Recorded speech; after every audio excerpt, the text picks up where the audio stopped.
Picture this. A beautiful young black woman, Amara Johnson, standing in the hallway of a Korean Mafia boss's mansion at midnight, trembling as the matriarch of one of LA's most dangerous crime families holds an envelope with $50,000 in front of her face. Lady Kang's voice is ice cold. "Take this money and disappear from our lives forever, or I will kill everyone you love. I will start with your brother Marcus, then your sick mother, then you." This wasn't supposed to happen. Amara was just a maid, working 3 jobs to pay for nursing school, sending money home to Atlanta to save her dying mother. She cleaned floors, made tea, and stayed invisible. But Kang Ji-hoon, the notorious Ghost King, the tattooed heir to a criminal empire, had whispered words that changed everything. "You are my dirty little secret." Now she stands between a son willing to destroy his entire family legacy for her and a mother willing to murder anyone who threatens that legacy. $50,000 to walk away, or stay and watch everyone she loves die. And what she doesn't know, what none of them know, is that the real danger hasn't even arrived yet. Before we begin this story, comment below where you're watching from and what time it is there.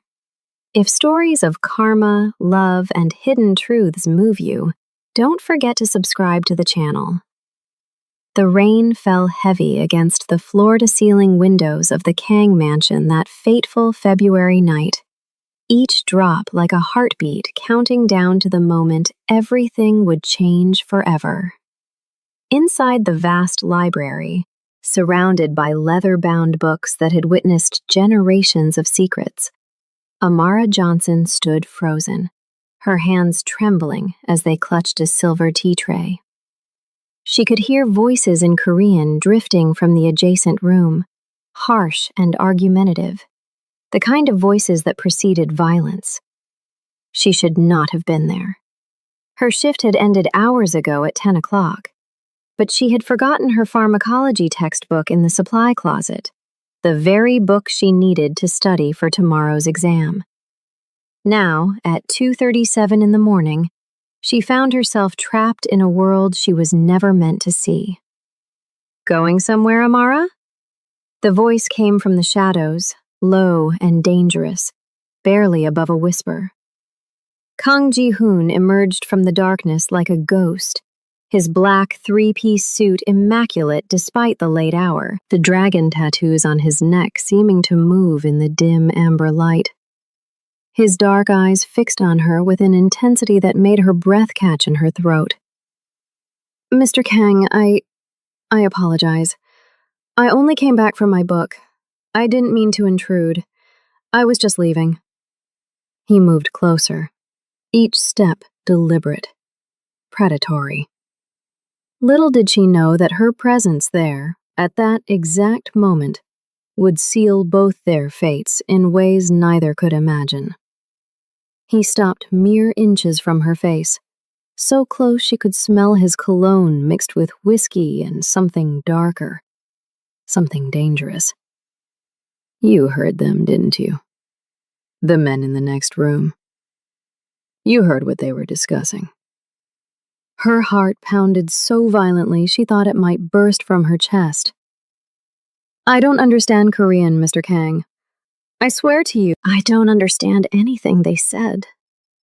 What she didn't know was that Ji-hoon had been watching her for months, studying her every movement, memorizing the way she smiled at the morning sun streaming through the windows, noticing how she hummed gospel hymns while she worked, observing how she treated everyone, from the lowest guard to himself, with the same gentle dignity.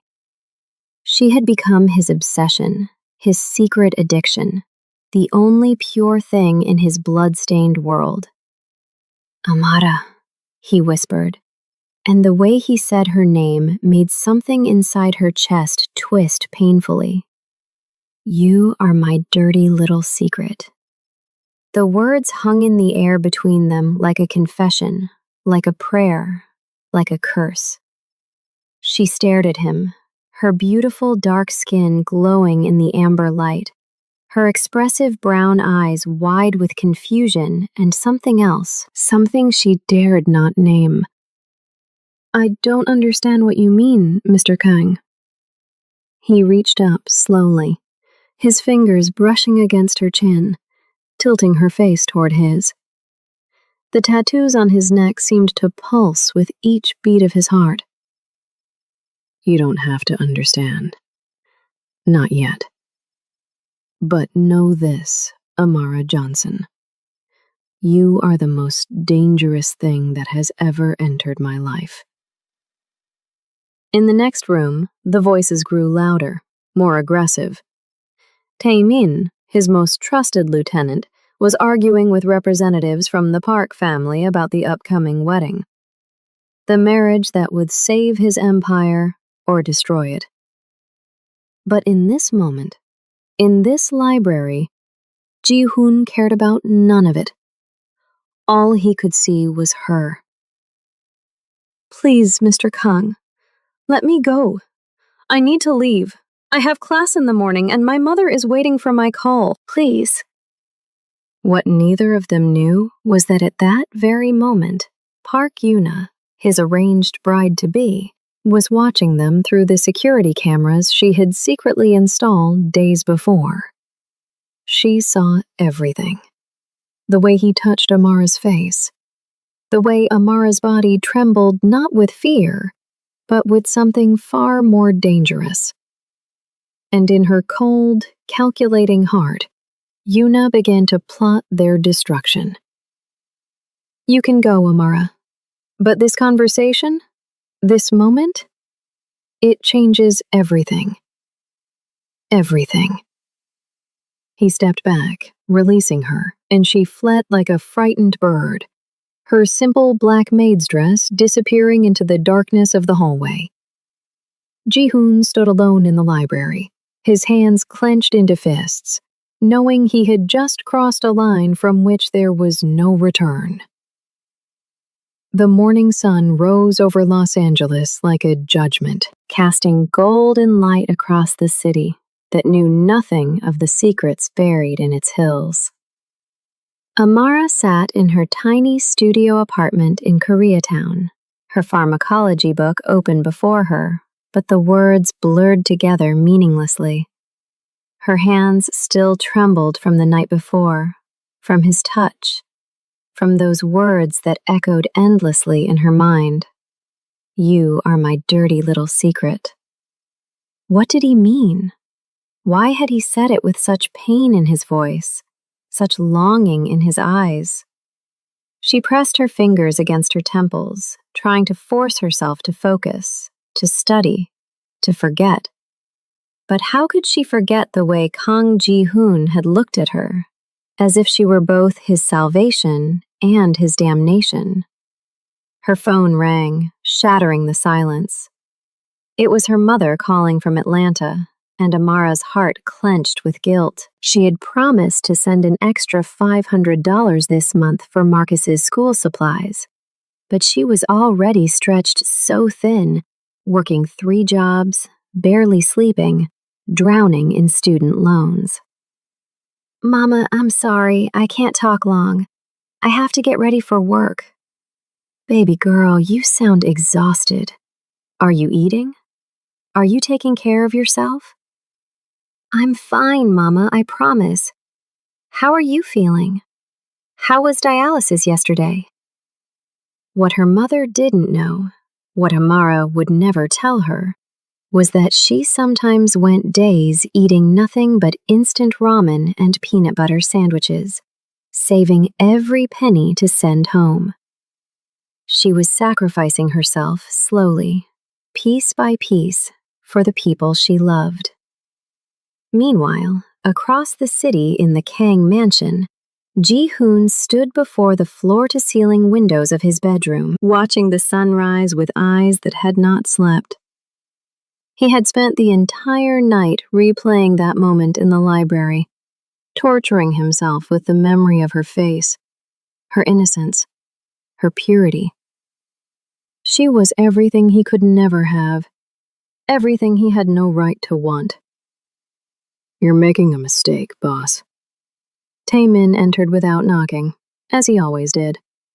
They had grown up together, brothers in everything but blood, and Taemin was the only person who dared speak truth to the Ghost King. "I know," Ji-hoon replied, his voice hollow. "The wedding is in 6 weeks." 6 weeks, Ji-hoon. Park Yuna's father controls the police department. This alliance is the only thing keeping us alive, keeping 200 families from being destroyed.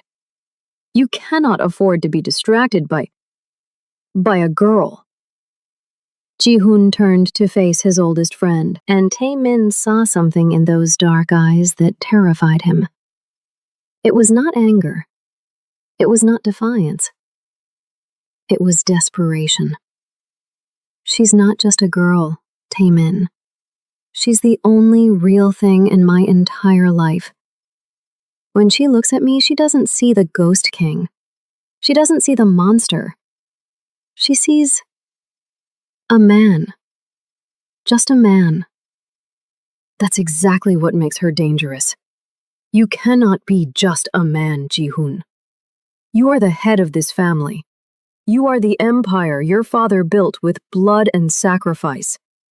You don't have the luxury of being human." The words struck like bullets, each one true, each one unbearable. Ji-hoon's hands clenched into fists at his sides, the morning light illuminating the dragon tattoos that marked him as property of the Kang legacy, branded from birth to live and die for the family name. "Then perhaps," Ji-hoon whispered, his voice breaking, "I don't want to be the Ghost King anymore." Taemin stared at his friend in horror, realizing that something had fundamentally shifted, something that could never be undone. "What are you saying?" "I'm saying that for 37 years, I have done everything this family asked of me. I killed my first man at 19. I watched my brother die in my arms. I have built an empire on corpses and fear. And for what? To marry a woman I don't love? To die alone in a mansion filled with expensive things and empty rooms?" At that exact moment, neither of them knew that Lady Kang, Ji-hoon's mother and the true power behind the throne, stood outside the door, listening to every word. Her face remained expressionless, but inside her ancient heart, a cold fury began to burn. She had not sacrificed everything, had not buried her husband and youngest son, to watch her remaining child destroy their legacy for a poor black maid. The game had changed, and Lady Kang always won her games, no matter the cost. That evening, Amara returned to the Kang mansion with her heart racing like a trapped bird in her chest. She had considered calling in sick, considered quitting altogether, but she needed this job desperately. Marcus's hospital bills from the gunshot wound were mounting. Her mother's dialysis was draining their savings, and she was already 2 months behind on rent. She had no choice but to face him again. She entered through the service entrance as always, changing into her black maid's dress with the white collar, tying her apron with trembling fingers. Little did she know that Lady Kang had summoned her specifically for this evening, had arranged for all the other staff to leave early, creating a trap from which there would be no escape. "Miss Johnson." The voice froze Amara's blood. She turned slowly to find Lady Kang standing in the hallway, a small woman in an elegant black hanbok, her white hair pulled back severely, her face like carved ice. This was the matriarch, the woman who truly ruled the Kang Empire, the woman whose word was law and whose displeasure meant death. Mrs. Kang, I didn't know you were here. Can I get you anything? Tea? Water? Lady Kang moved closer, her steps silent as a predator's, her dark eyes studying Amara with an intensity that made the younger woman want to run screaming from the mansion. You are very beautiful, Miss Johnson. I can see why my son is distracted. The words struck Amara like a physical blow. I don't know what you mean, Mrs. Kang. I'm just the maid. I clean and I leave, that's all. Don't lie to me, child. Lady Kang's voice cut like a knife, sharp and merciless. I have eyes everywhere in this house. I saw how he looked at you last night in the library. I heard what he said to Tae Min this morning. My son, my precious son, is willing to throw away everything for you. Everything. Tears began to stream down Amara's beautiful face, her body shaking with fear and something else, something she had been trying desperately to deny. I never asked for any of this. I never wanted to cause problems. I'll quit. I'll leave tonight. I'll never come back. Oh, you'll leave, Miss Johnson, but not before you understand exactly what you've done. My husband built this empire with his bare hands and his blood. My youngest son died protecting it.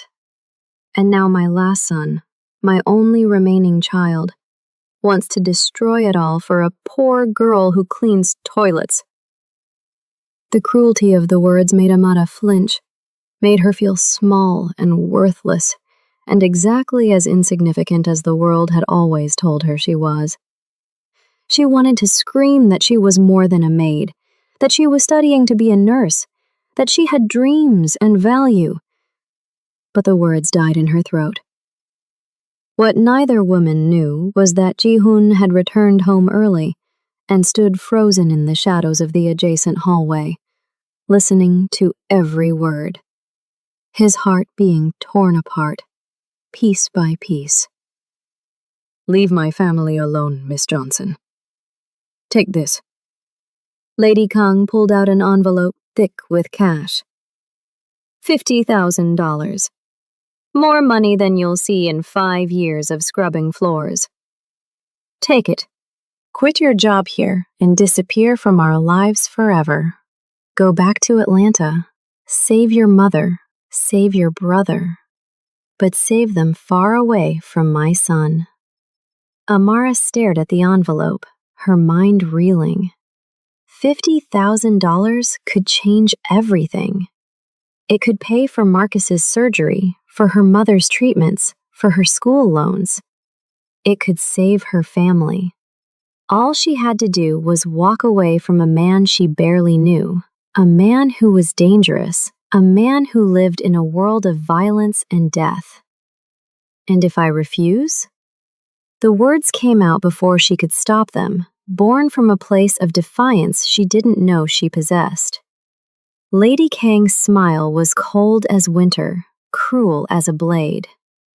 Then I will kill everyone you love, slowly and painfully, and I will make you watch. I will start with your brother Marcus, that foolish boy who runs with gangs in Atlanta. Then your sick mother. Then you. And my son will marry Pak Yuna as planned, and he will forget you ever existed. At that moment, Ji-hoon stepped from the shadows, his voice ringing through the hallway like thunder. Mother, enough! This ends now. The three of them stood frozen in a tableau of impossible choices, of love and duty, of power and desperation, knowing that whatever happened next would change all their lives forever. Lady Kang turned to face her son, her expression transforming from cruel matriarch to wounded mother in an instant. Ji-hoon, my precious boy, you don't understand what you're doing. You don't understand what you're throwing away. I understand perfectly, Mother. I understand that I have spent my entire life being what everyone else needed me to be. The perfect son, the perfect killer, the perfect ghost. And I'm done. I'm done, Mother! Amara stood between them, her heart shattering as she watched the man she had fallen in love with, against all logic and reason, stand against his own family for her. For her! A nobody from Atlanta who cleaned houses and dreamed of becoming a nurse. How had her life become this impossible story? Ji-hoon, please, Amara whispered, her voice breaking with emotion. Please don't do this. Don't destroy your family for me. I'm not worth it. I'm nobody. I'm nothing. He crossed the distance between them in 3 strides, grabbing her face in his hands, forcing her to look into his eyes. The dragon tattoos on his neck seemed to come alive in the hallway light, and when he spoke, his voice was raw with a passion that terrified and thrilled her. You are everything, Amara. You are the only thing in this God-forsaken world that makes me feel human. When I'm with you, I'm not the Ghost King. I'm not a murderer. I'm not a monster. I'm just a man who loves a woman so much it's destroying him from the inside out. Love? Lady Kang's voice dripped with venom. You call this love? This is weakness. This is the same weakness that killed your father, that killed your brother. Love is what destroys empires, Ji-hoon. Duty is what saves them. But Ji-hoon wasn't listening anymore. He pulled Amara closer, his forehead pressed against hers, his hands trembling as they held her face. Run away with me. Tonight. Right now. We'll leave everything behind. I have money hidden, accounts they don't know about. We can go anywhere. Mexico, Canada, South America, anywhere you want. Ji-hoon, they'll hunt us. Your mother, Park Yuna's family, the rival gangs, everyone. They'll never stop hunting us. Then let them hunt. At least I'll die as myself, not as some puppet dancing to everyone else's expectations. What none of them knew was that at that precise moment, Park Yuna was receiving a phone call in her luxury penthouse across the city. Tae-min, torn between loyalty to his friend and loyalty to the family's survival, had made the hardest choice of his life. He had told Yuna everything, hoping she would intervene, hoping she could stop this madness before it destroyed them all. Yuna listened in cold silence, then spoke words that would seal everyone's fate. Let them run. Let them think they've escaped. And then, on the night before our wedding, when Ji-hoon believes he's free, kill the girl. Make it slow. Make it painful. Make sure he knows that love is nothing but a beautiful lie that ends in blood. Back in the mansion hallway, Amara made her decision.